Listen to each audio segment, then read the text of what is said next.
it's been a long time since I posted a video, and it kind of really pisses me off as well. I was kind of sick for a few days, so I wasn't able to post another video, and it's been long. But I think I'm posting one right now, so I'm sorry if it's coming late or anything, and it's kind of, pissing you off because it's kind of late and stuff. But I would be providing reviews for WWE Battleground and also Raw and SmackDown, like everything, because now, I mean, of course, Raw is going to take place again tomorrow night. A lot of expectations of a lot of things that go down. The feud between Finn Balor and Sami Zayn and Seth Rollins to heat up.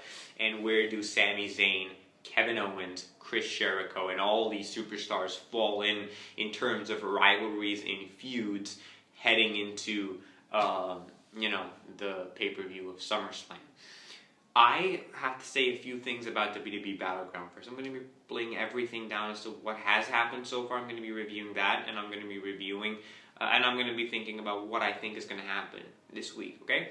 So here's what I have to say. There's a few things that you need to take into account. Number one, during the pay-per-view of WWE Battleground, I think that Sami Zayn versus Kevin Owens was the greatest match of the night. It overshadowed every other match. It overshadowed the Shield Triple Threat. Shield Triple Threat was built around anticipation. It was a good match. It was a good match. It had a surprise towards the end that Dean Ambrose won. By the way, I predicted that it was either going to be Seth Rollins or Dean Ambrose, but I have to be honest, I said that I would give Seth Rollins a better chance than Dean Ambrose. However, that was kind of a surprise, but other than that, every single one of my predictions went absolutely right, so I was really, really happy that I had a good, successful run with my predictions for this pay-per-view, so it really, really impressed me.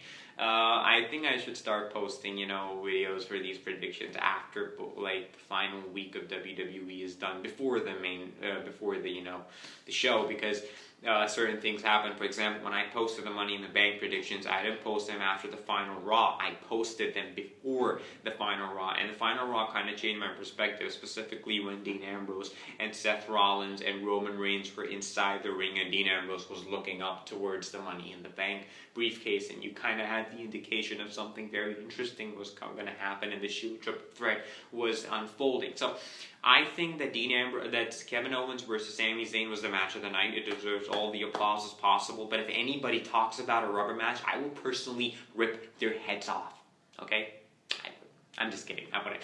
But I have to say this: you can't do a better match than this. It's impossible. I don't think there's a possibility. It was done perfectly well. It's done. It's over, and it's time for both of these to move on. I have no idea why they're drafted to the same show. It's a very stupid idea. I think they should have been drafted to two different shows, but they're not. So what else can I say? There are a few things to say. I think one of the things that you need to take into account when the pay-per-view was taking place was when the match involving John Cena and the Club and Big Cass and Enzo Amore was taking place. When you listen to what the commentators are saying, JBL, I think you might know this already, that there are big plans for Big Cass, but JBL and Byron Saxton were talking about in the commentary about how Big Cass will have a great independent singles run. How Big Cass will have a great run as a singles competitor in professional wrestling. And they were talking about that he's great with Enzo Amore. They weren't focusing on Enzo Amore's singles run. They were talking about his run. They were talking about Big Cass because there were a lot of expectations, specifically from Big Cass. There were a lot of expectations of what Big Cass is going to do, what Big Cass is going to be capable of doing, and he's going to have a great singles run because I think this is like the final stand.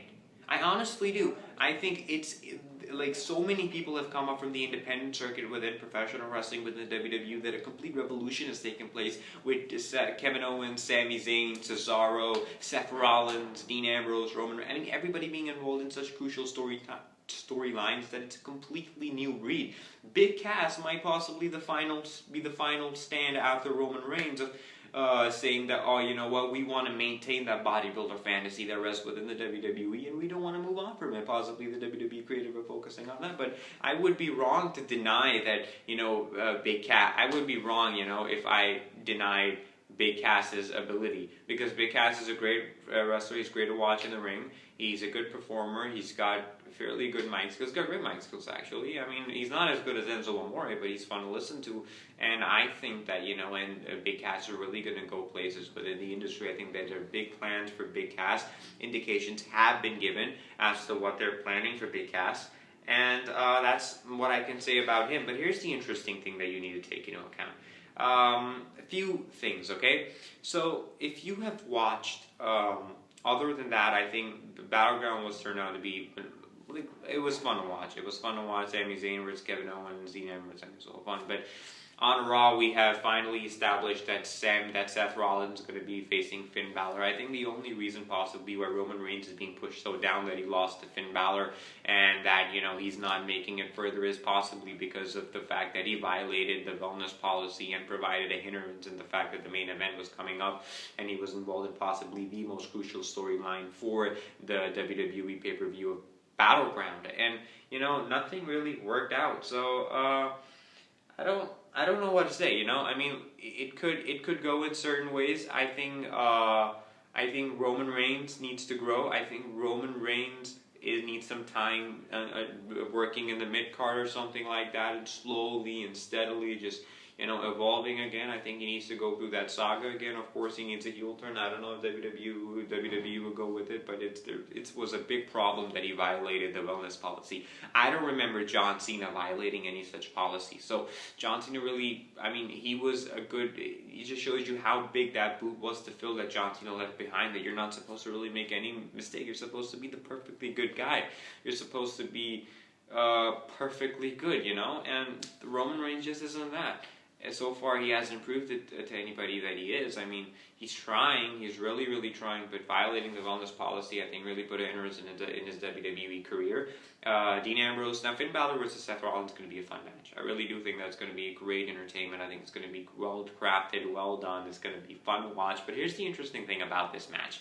One of the main things that I need to take into account is that I was looking at, I think it was on What Culture that I was looking at 10 matches that WWE should do for SummerSlam, and one of them was Seth Rollins versus Finn Balor. I didn't think it was going to happen because it looked like a fantasy, but now I'm finally getting this match at SummerSlam, so it really makes me excited, and I'm going to enjoy this match.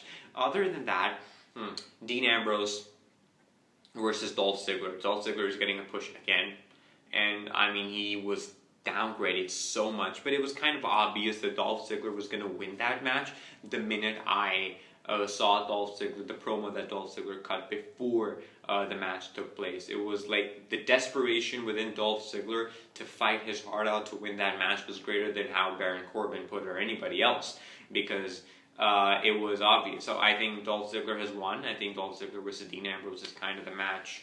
It's supposed to be the people's match in a certain way. I don't know if people have given up for Ziggler or not, and I would honestly want Ambrose to win because I love Dean Ambrose. I think he is a great superstar. He's great to watch. I would have pushed him all the way to the moon. I really have a lot of respect for him. He was the guy for me. I think he's better than Rollins and Reigns. He's my favorite member of the Shield, and it was fun, as to say so far. But I think that this match, I don't know how it's gonna go. I really can't say, but. Of course, I think Dean Ambrose might be on the words to retain it all over again, the championship. I think we're going to get John Cena versus AJ Styles again. I have a feeling that we're going to get that match as well. So I think that's going to be another match that's coming from SmackDown, and they're going to let that feud go as well. But interestingly enough, no feuds were built in the first week of WWE. Only the main events were decided for SummerSlam. So there is a complete map of superstars. Chris Jericho, Sami Zayn, Cesaro, Kevin Owens, everybody. No idea as to where these people will fall in terms of feuds. We know that Kevin Owens and Sami Zayn aren't going to feud anymore. Possibly, I don't know if they want another one. I definitely don't, because you can't pull a better match. But maybe they're going to put them in different feuds, and we'll have to see what happens. It's the way it is. So I think that's pretty much it. What am I missing? I don't know. I think I've given everything that I could. I'm really sorry that I didn't post this video earlier. Here's what I think is going to go down this week. I think the rivalry between AJ Styles and Cena is going to go on all over again. Cena and AJ Styles are going to have a one-off classic match at SummerSlam. Cena has a stronger possibility of winning that match now, considering that AJ won last time at Money in the Bank. And I think that a few more matches are going to be decided. I don't know where these people are going to fall in terms of feuds. Where Jericho's going to feud with who Orton is going to feud.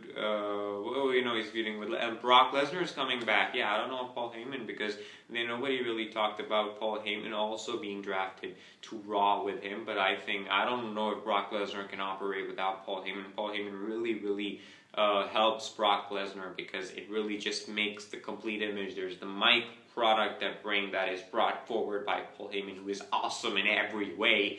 And then there's Brock Lesnar, who's a beast, who can do anything in that ring. He's unbelievable. So that's all I can say. But I think I should be posting a few more videos. I think it's really sad that I haven't posted a video last week. So I think this is one video. I'm going to post another one this week. So I think we'll do it like this, that I'll post 2 videos a week.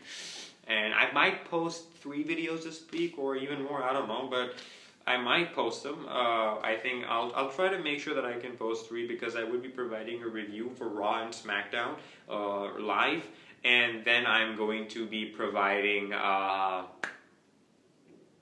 video, in which I think I should be posting a reenactment, because it's been so long that since I've done a reenactment. I think it's time for me to post another one.